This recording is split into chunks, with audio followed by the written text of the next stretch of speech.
When it rains, it pours, but you didn't even notice. It ain't raining anymore.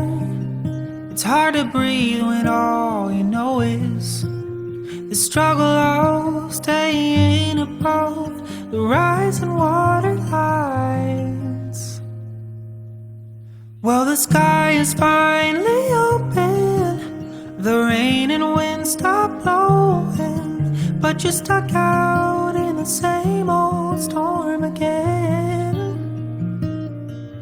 You hold tight to your umbrella, but darling, I'm just trying to tell ya that there's always been a rainbow hanging over your head. If you could see what I see, you'd be blinded by the colors, yellow, red, and orange and green, and at least a million others. So tie up the bow, take off your coat, and take a look around. Well, the sky is finally open, the rain and wind stop blowing, but you're stuck out in the same old storm again. You hold tight to your umbrella, but darling, I'm just trying to tell ya that there's always been a rainbow hanging over your head.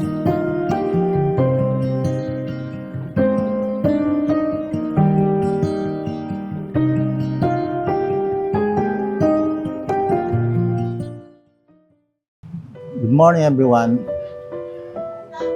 One thing we miss out is the concern something have a problem. Something we miss out about the memories he gave. He likes foods and vices, and more so often like caressing. We miss it out for him. And one more thing is that we should recognize what he is and what for he is, and something you can give to a person like in a sense of depression.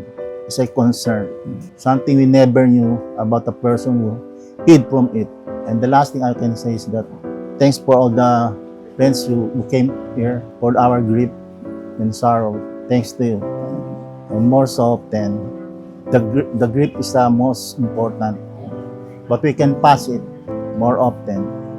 The memories he left behind is that he's so very lazy, and but he's a joker. He never knew what always he did. It's just fun for him, which we gave him what he had. But something we regret, his attitude is unlikely compared to us. But we understand what he is. Before he died, he said that I was already deep in a depth of gambling. We used to express that something he will do something not good for him. And I thought that he could maybe done it. Thank you. Yung hindi ko pa mailimutan kay Kuya Van, yung yung mga masayang alaala na iniwan niya sa amin doon sa pilahan. Si Kuya Van kasi masayahing tao yan. Gusto ko lang sabihin kay Kuya Van na para sa aming maayos na tao yan si Kuya Van. Tunay na kaibigan para kay Kuya Van. Makapangyarihan Diyos, Panginoon at may lalang ng sanlikha, may akda ng buhay ayon sa iyong dakilang kalooban at habag, minabuti mong tawagin sa iyong piling ang aming kapatid na ito. Amang banal, makapangyarihan lahat, nakikita mo po ang kanyang mga mahal sa buhay. Panginoon, patuloy mo silang bigyan ng kapuspusan ng kagalakan na nagmumula sa iyo. Na alam namin sa mga sandali ito ay may mga kapagitian na nararamdaman, ngunit ikaw ang Diyos ang tunay nagbibigay ng kaaliwan sa bawat isa, Panginoon. Alam namin, O Diyos, ikaw po ang nakakaalam ng aming buhay, Panginoon. Kaya Lord, ang buhay po namin ay inaalay po namin din sa iyo, Panginoon, tulad po ng aming kapatid na ito, na ikaw ang siyang nakakaalam ng mga bagay sa buhay namin. Ikaw lamang, O Diyos, ang nakakaalam ng buhay namin, Panginoon. Kaya ang buhay namin na ito, Panginoon, na hiram namin sa iyo, Panginoon, ay patuloy namin itong gagamitin na naayon po sa iyong kabutihan at kalooban. Salamat po sa buhay na aming kapatid na nakalagak ngayon sa kabawang ito, Panginoon, na siya pag naalam namin, ikaw ang mag-iingat ng kanyang buhay, Panginoon. Sapagkat ang buhay na yan ay sa iyo, Panginoon. Kaya sa umagang ito, dinadalain ko po ang mga mahal niya sa buhay, Panginoon.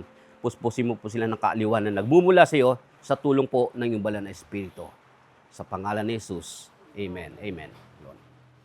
Ama naming Diyos, lubos na nagpamamahal at mapag-aruga, lumudulog po kami sa iyo harapan para po sa aming kapatid sa tahanang ito, Panginoon, ay dinudulog po namin sa iyo, Panginoon. Dalangin namin na kayo po ang siyang kumilos, manguna sa tahanang ito. Bagamat wala na po ang aming kapatid at bumalik na sa iyo, Panginoon, ngunit ang tahanan nito ay mananatiling may pagmamahal, may pag-ibig, may pagkakaisa, Panginoon. Samahan mo po ang lahat ng papasok dito, Panginoon, ay magkakaroon ng kagalakan sa kanilang mga puso, Panginoon. Kaya hinahandog po namin ang bawat sulok ng tahanan nito sa pangalan ni Jesus. Pahiram po natin ang ating langis, no? Dinadalangin po namin ang bawat sulok, ang bawat gamit sa tahanang ito, Panginoon. Sa iyo po namin pinagkakatiwala, Panginoon. Maging ang mga laruan na ito, Panginoon, no? Ito po ay magiging silbing, Panginoon, na alaala harapan sa mga kapatid niya, Panginoon. Lord, kayo ang maghari sa tahanan ito, ang pag-ibig mo, ang pagmamahal mo. Sa pangalan ni Jesus, kayo ang kikilos, Panginoon, sa buhay niya. Salamat, Panginoon. Salamat, Panginoon, o Diyos. Salamat, o Diyos. Lord, ikaw ang patuloy na kumilos. Kapag siya'y sumampalataya sa Panginoon, mga kapiling, tsaka ang buhay natin kasama siya ng Panginoon. Ang buhay natin ay galing sa Kanya. Iingatan siya ng Panginoon. Huwag natin ilagay sa isip natin na ganun pangyayari, na hindi siya kapiling. Kapiling siya ng Panginoon. Yun ang isipin natin.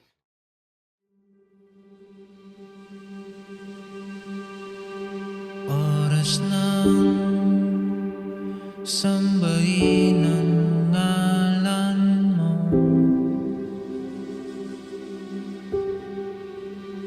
para mabuhay habang buhay sa puso't isipan mo. Sino pa ako para mapansin mo?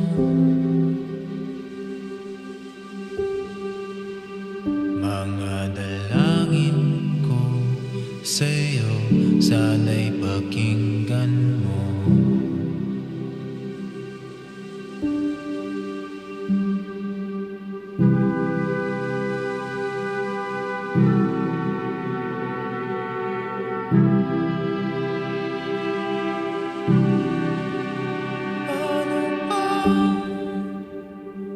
Ako magiging isang santo,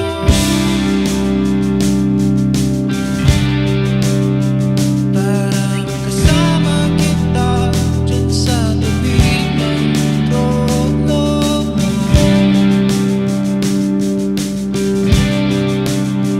Ilan pa pagsubok ang daranan ko, bago ako magdaranas ng mga milagro mo.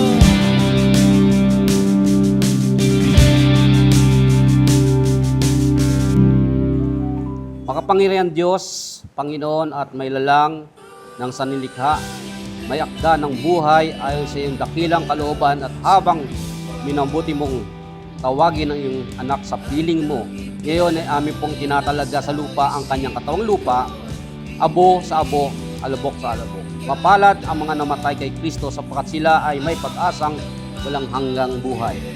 Kayo po ay manalangin. Magpalang Diyos, nagpapasalamat po kami na binigay mo ng pagkakataon makilala namin at makasama namin ang aming kapatid na ito.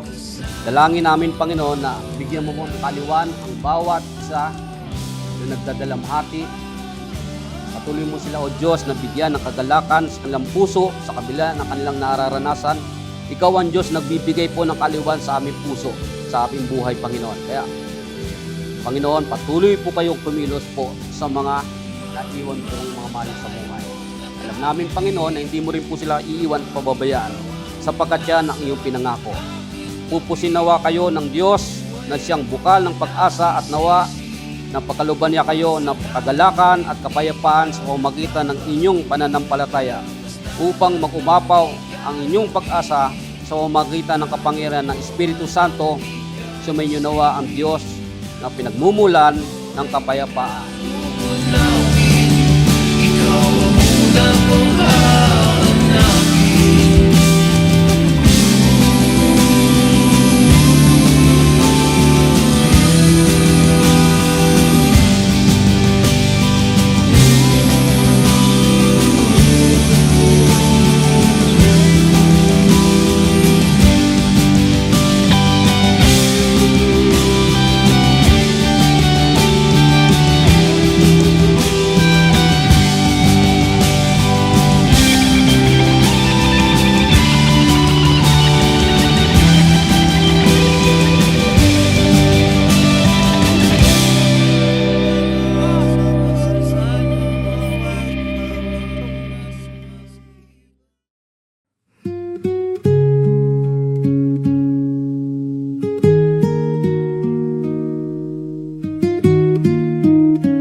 Kung ang langit ay malapit lang, maaari bang mabisita ka? Imahe mo'y unti-unting nabubura. Ayoko na tuluyang malimutan ka. Kung ang langit ay malapit lang, dadalhan ng paboritong bulaklak, sapagkat ngiti mo ay limot ko na. Sana ay muli pang masilayan ka.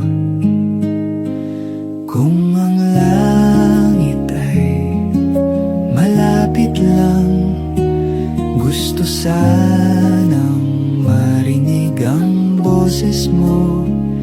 Sabay nating awitin ang paborito mo.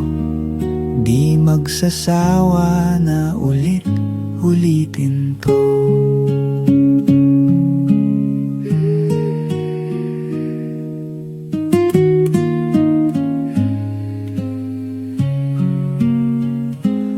Kung ang langit ay malapit lang, dadalhan ka ng mainit na kape, katulad ng dati nating ginagawa. Nagkwekwentuhan lang hanggang sa maggabi. Kung ang langit ay malapit lang, manonood tayo ng pelikula. Iiyak, tatawa at malulungkot. Kahit anong drama, ako'y kasama mo. Kung ang langit ay malapit lang, araw-araw